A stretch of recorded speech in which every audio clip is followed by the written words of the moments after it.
You're about to hear never-before-released cold case confessions recorded during recent in-custody interviews with Matthew Mueller, the serial predator who kidnapped Denise Huskins and has now confessed to decades of similar home invasions and sexual assaults.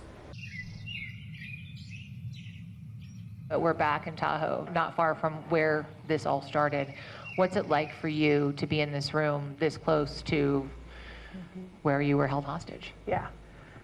At a law enforcement conference in South Lake Tahoe. It's bittersweet to be able to be here and reclaim this as something positive. Denise Huskins is no longer a name on a case file. She's an expert. This was actually something quite common, too common, the disbelief of victims and survivors. The woman once discredited by authorities is now helping to train them, alongside her now husband, Aaron Quinn, and the two officers who finally believed them. She's dead. Together, this team helped solve at least 4 cold case crimes this year.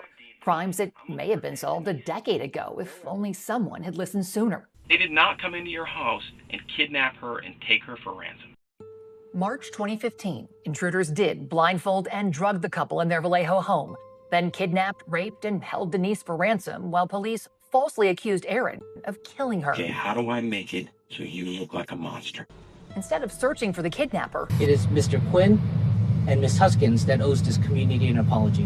When the kidnapper released Denise, police accused the couple of orchestrating a hoax. The members of our community are safe.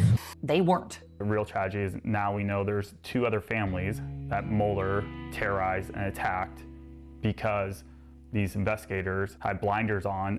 2 months later, their attackers struck again in nearby Dublin, California, leading police to Matthew Mueller's Tahoe cabin, where he held Denise captive, and where then rookie detective Misty Caruso found the crucial evidence. And my heart stopped, and I was like, oh my God, like she has long blonde hair, and I have goggles with, literally it was one strand of blonde hair that I was like. 1 month later, Denise and Aaron were finally vindicated. Mueller was sentenced to 40 years in federal prison, but the nightmare wasn't over. At one point, he lay down on the bed next to me and then just started telling me how he... 2015 interrogation recordings revealed Denise warned investigators a decade ago that Mueller told her there were other victims. Like you said, like they've probably done this before. But for 10 years, they couldn't get anyone to investigate. It's terrifying to me to think of how many victims there might still be out there that are living in fear. These are horrible, horrible crimes. Then, last year's most-watched Netflix docuseries chronicled Denise and Aaron's American nightmare. And small-town Seaside Police Chief Nick Borges reached out to them on Instagram. Denise was first to respond back to me, and I was shocked that she would even speak to anyone in law enforcement. He organized a law enforcement speaking engagement for Denise, Aaron, and Misty, where they met El Dorado County DA Vern Pearson. What began as a conversation soon became a mission to bring closure to Mueller's other victims. I remember her saying, but we're not law enforcement, what do we do? And that's kind of where I said, well, let me try to help. But he didn't have jurisdiction. Wrote a letter to the U.S. Attorney's Office, never heard back. So, working with Denise, Aaron, and Misty, he wrote directly to Matthew Mueller. What did it feel like for you to have these 2 law enforcement officials listen and believe you? I mean, it meant the world having a chief of police and then a DA with jurisdiction to actually look into something and say, like, we see you, we hear you, we believe you, and we want to fight for you is like, why does it have to be so hard to get that? After 10 years, their persistence finally paid off. For the first time, we're showing you Mueller's cold case confessions from behind bars, limited excerpts to protect victim privacy and ongoing investigations. First, Mueller confessed in a letter to 2 home invasion attempted rapes in Santa Clara County in 2009. Police questioned Mueller at the time, but said they didn't have enough evidence to charge him. Despite similarities to Denise's case 7 years later, they never reopened those cold cases or retested Mueller's DNA. It's fair to say that both law enforcement agencies in our county that handled these rape cases in 2009 and the DA's office, there are things that we would do differently and do better today. That's because of the Quinns. This year, Santa Clara County DA Jeff Rosen reopened the cold cases and finally tested Mueller's DNA, which he acknowledges was justice delayed for the victims and Denise and Aaron. When Mueller was finally sentenced to 2 life terms for those 16-year-old crimes, It came the week of the 10-year anniversary of our kidnapping. So it was very like, wow, like just looking back and all that we had gone through and everything that it took to get to this place. And that was just the beginning. Next, Mueller confessed to an unreported 2015 home invasion robbery in Contra Costa County, just 2 weeks after he released Denise and months before he was arrested. But in order to bring closure to those victims, detectives would have to find them. Chief Borges enlisted DA Pearson, who technically had jurisdiction in Denise's case. She was sexually assaulted in our county. So he got access to Mueller in prison along with the FBI. Tied them up, went to the son's room, woke him up. In recorded confessions, Mueller describes how he convinced the family to keep the crime a secret, threatening his accomplices would find and harm their kids. There's very good reason if they didn't report it. He said he didn't know the family's address. We get him to draw a diagram. So Mueller drew this crude map, but it was a key piece of evidence that led detectives to the victims. There was a ladder, and I threw it into the ravine that was pretty much directly behind their property. Pearson had a hunch. What if that ladder's still there? He credits Contra Costa Sheriff's detectives for hiking into the woods at night based on a hunch from a rural county DA they'd never met.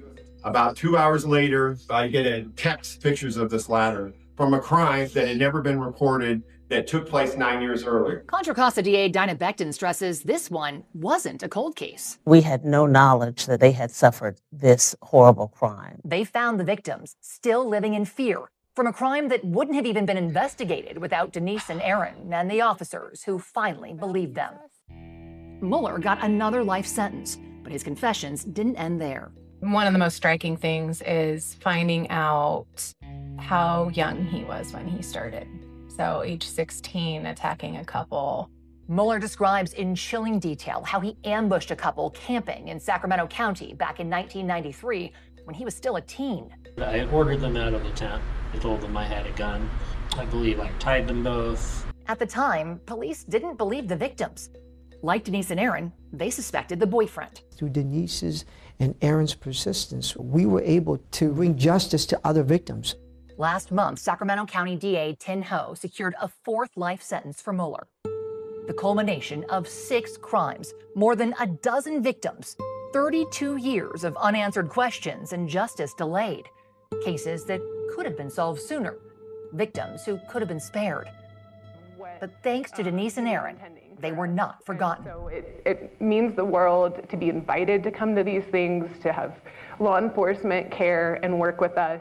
Together, they're writing their next chapter, using trauma to teach, turning pain into purpose, proving that when survivors are believed, cold cases don't have to stay cold. Denise and Aaron Quinn are the California District Attorney's Witnesses of the Year, not for what they endured, but for what they made possible. Denise and Aaron are now working with law enforcement to sponsor legislation that they hope will address some of the failings highlighted by their case. For instance, Denise's rape kit wasn't even tested until this year. They'd also like to see every officer get better training on how to work with victims and suspects to help solve crimes. You know, Denise and Aaron, I can't thank you enough. On behalf of the Sacramento victims, we cannot thank you enough. We owe you a debt of gratitude because without your persistence, without your courage, they would have never obtained justice. Denise and Aaron, thank you. Thank you for your persistence. Thank you for your courage. And thank you for continuing the fight to be able to not only bring justice and closure for yourself, but to make things better in the criminal justice system. I'm sorry. And thank you. Thank you for not giving up. Thank you for giving law enforcement a second chance. And because you didn't give up, other victims have been saved. I want to thank you for persevering all these years and ensuring the full accountability of Mr. Mueller. It's been my honor and privilege to work with you over the last year and a half during this reinvestigation.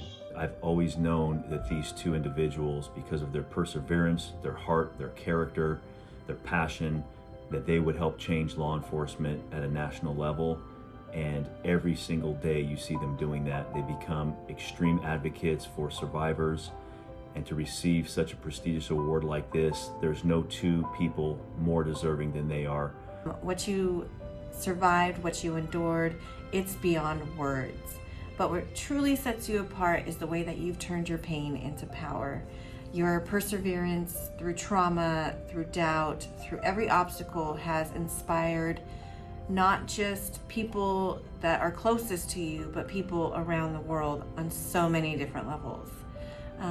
Aaron, your unwavering support, Denise, your fierce strength, and together your absolute love, not only for yourselves, each other, your family, but humanity altogether. That love carried you both through the darkest moments and into the light of justice. Your courage helped bring truth forward, and your voices are helping protect others. From the bottom of my heart, and on behalf of every survivor who feels a little less alone, congratulations. You didn't just survive, you fought back, and we see you, we honor you, we thank you, and we absolutely love you. So cheers and enjoy the moment.